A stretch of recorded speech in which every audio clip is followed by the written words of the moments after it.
पास होकर के आरजेडी से वो दिल्ली कूच किए गए।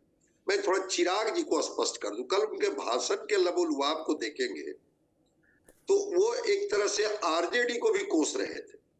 वो कह रहे थे कि इतने दिनों में जिसने बिहार को लूटा, जिसने बिहार को इस हालत में पहुंचाई, तो वो उनसे भी कह रहे थे।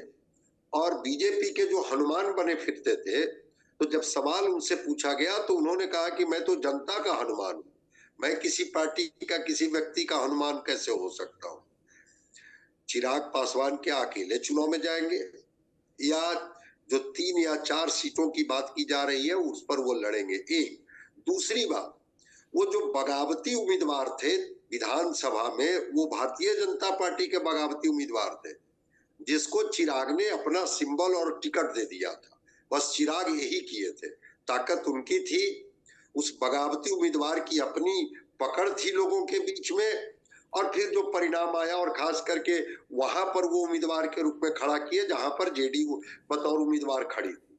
कुछ जगहों पर राघोपुर वगैरह में बीजेपी के खिलाफ भी उम्मीदवार खड़ा करके 30-35 हजार वोट वो काटिए थे, वही सारे बगावती उम्मीदवार थे।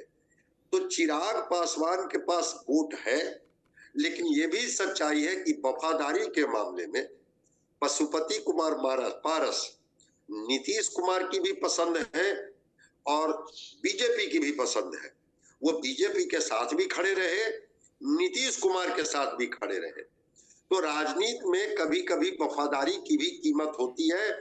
उनके पास वोट बैंक थोड़ा कम हो या अधिक हो, लेकिन जो फ्लिकरिंग माइंड वाले लोग होते हैं, या जिसका कैरेक्टर थोड़ा स्लिपरी होता है, वैसे लोगों से पार्टियां भी बड़ा मोल तोल करके रिश्ता बनाती है या सीटों का बंटवारा करती है।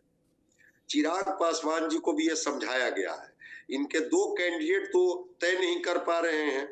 एक खगड़िया से जो महबूब अली कैसर हैं, कि वो कहां कैसे लड़े, वो इन्हीं के साथ रहे, कोई दूसरे गठबंधन में जाके लड़े।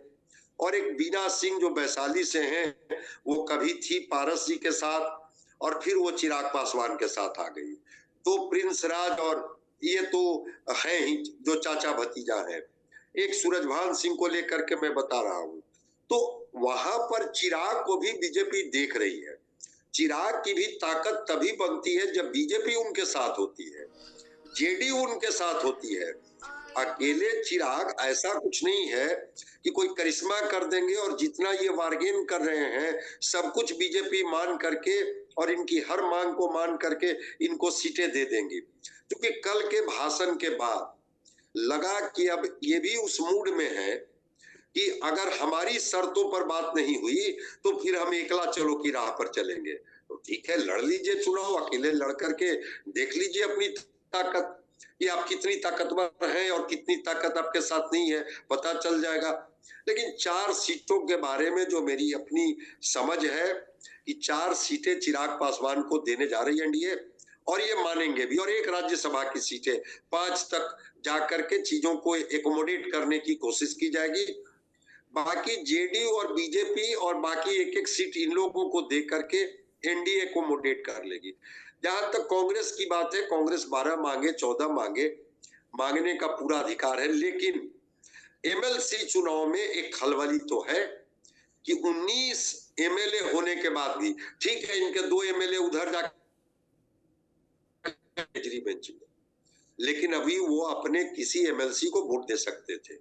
अध्यक्ष को लेकर के एक नाराजगी यहाँ है कि क्या 19 एमएलए रखने वाला व्यक्ति, पार्टी कोई एक एमएलसी का कैंडिडेट नहीं खड़ा कर पाया। और माले जिसके पास 12 एमएलए है, एक की तो सदस्यता चली गई, 11 एमएलए वाली पार्टी को एक एमएलसी मिल गया। मतलब अध्यक्ष राज्यसभा लेकर के और पार्टी को किनारे छोड़ दी और अपने चले गए। राजद से मधुर संबंध को लेकर के भी कई तरह के इन पर आरोप प्रत्यारोप हैं। तो कांग्रेस बहुत अड़ेगी और लड़ेगी नहीं। यहाँ 9 सीट दे दी जाएगी, उस पर भी तैयार हो जाएगी।